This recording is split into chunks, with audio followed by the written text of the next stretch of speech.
Six Flags Great Adventure is a park that should be on any traveling enthusiast's bucket list.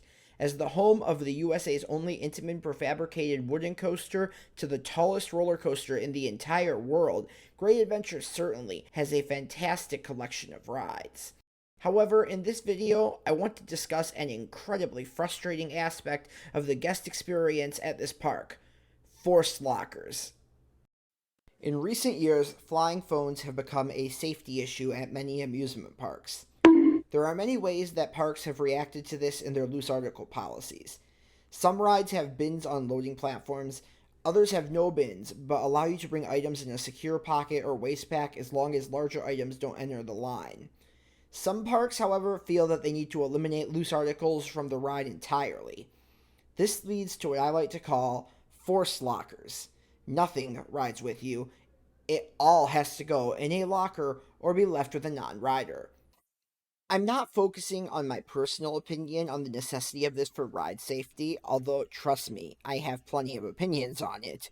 Six Flags Great Adventure is not the only park that does this either. Universal Studios is known to do it on many attractions, and Cedar Point and King's Dominion do a variant of this on one ride each.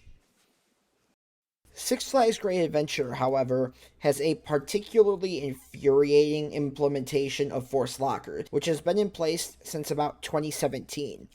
First of all, it is present on not one, not two, but 4 rides in the park. In addition, unlike the forced lockers on Steel Vengeance or Velocicoaster, these ones are outside of the queue, meaning any group that relies on cell phones to communicate is cut off from the rest of their group for the duration of the line. Guests can't get photos or video of the ride from the line either, or occupy themselves with their cell phones. Now, I know some of you out there are saying stuff like, "We didn't have cell phones 30 years ago, and we waited in line for 69 hours uphill both ways." Okay, Grandpa, this is 2022. Adding insult to injury at Great Adventure is the fact that their lockers cost money. Now, lockers that cost money at amusement parks are not uncommon, but the fact that at this park you can't bring common essentials like a phone or car keys in line, even with zip pockets, makes the rides a de facto upcharge. Most parks that do forced lockers have some sort of free locker system. Universal Studios, a chain which makes extensive use of forced locker policies, does this. As another example, after operating Steel Vengeance in a manner similar to Great Adventure for most of the 2018 season, Cedar Point tested various methods to try to allow small loose articles into the queue on Steel Vengeance. Eventually, they settled on a double-sided queue locker system for pocketable items, which means you can go into Cedar Point with everything you need for the day and never have to pay for a locker no matter what you ride. This is not the case with Great Adventure. Six Flags Great Adventure also does not enforce this policy in a consistent manner.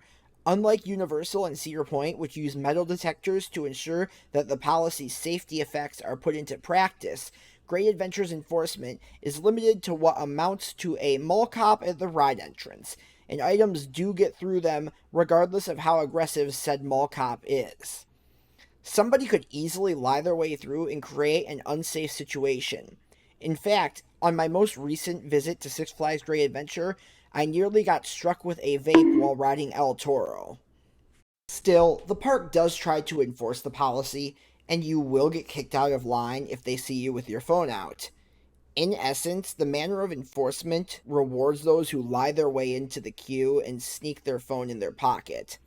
So you end up with this park that is doing forced paid lockers outside the queue. To my knowledge, no other park does this. The few that have in the past have found a solution within a year or two to increase guest satisfaction. But Six Flags Great Adventure has pushed this policy since 2017 with no signs of stopping. Even on their brand new Jersey Devil coaster, they use the same old forced lockers.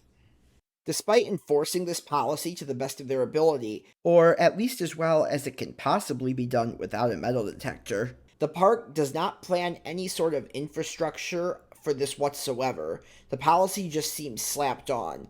Beyond the aforementioned lack of consistent enforcement, Six Flags Great Adventure also has QR codes in ride queues, allowing people to report line jumpers.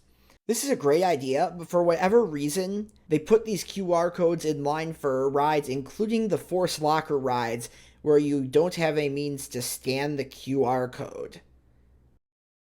This isn't even the worst example of how Six Flags Great Adventure's forced locker policy is very poorly thought out. That would be the new Flash Pass system, which is based on a cell phone app.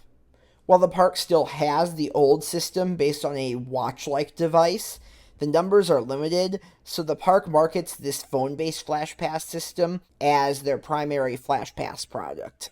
How this works is that you can make one reservation at a time on your phone. Once it's your turn to ride, you go to the ride and they can scan a QR code. After redeeming one reservation, you can immediately make another on your phone. Unless you want to ride a Force Lockers ride, and this is where the system completely breaks down. To handle the Force Lockers system, Six Flags Great Adventure will print your QR code onto a paper wristband at the Flash Pass office.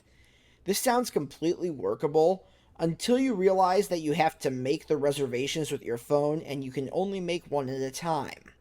If you want to ride a Force Locker ride more than once with Flash Pass, you have to go back to the lockers every single ride to make a new reservation.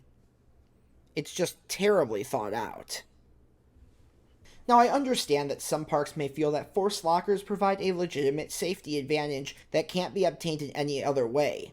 Despite the fact that the vast majority of parks with similar coasters don't need them, including the 7 other free spins in the Six Flags chain that are identical to Joker and do not use Force Lockers. But if a park is going to do Force Lockers, the least they could do is make them free to avoid the impression that they're upcharging for their flagship rides. This is what Universal Studios does on Incredible Hulk and Rip Ride Rockit. The problem with this system is it still keeps guests cut off from the modern world through hours of queues. So to solve this, the option that many parks are using today is queue lockers, like those found on Steel Vengeance, Twisted Timbers, Fly, and Velocicoaster. With this system, you can have your phone in line, but no loose articles get on the train. It's a win-win for everybody involved. Unless you're a park trying to highway rob your guests like the Spirit Airlines of the amusement industry. Even more infuriating is the very small amount of effort it would take for Six Flags Great Adventure to implement these lockers on rides that need them, especially compared to other parks who have gone through far more to do the same thing and still did it. To compare, when Cedar Point retrofitted queue lockers at Steel Vengeance, it required a reroute of the queue, extra pavement to allow guests to return to the lockers on the other side, and just an overall complicated system because the ride structure precludes rerouting the exit. However complicated the system is, it works. On El Toro and Kingda Ka, the exits pass right next to the last sections of the queue. It would be almost trivial to put queue lockers there, improving the guest experience. Adding a metal detector for better enforcement would truly achieve the safety aspect of the system. With Six Flags trying to reprice its product to create a more premium experience, Six Flags has no excuse to continue to inconvenience and upcharge its guests over loose articles at Great Adventure. In fact, another Six Flags park, Fiesta Texas, has already implemented double-sided lockers on a coaster that doesn't even have a no phones policy. The Force Locker implementation at Great Adventure, quite simply, is out of touch with the realities of 2022, out of touch with the direction the industry is heading, and blatantly consumer unfriendly. It hurts the guest experience of an otherwise awesome park, and I really hope that they can solve this problem to become a genuinely better place.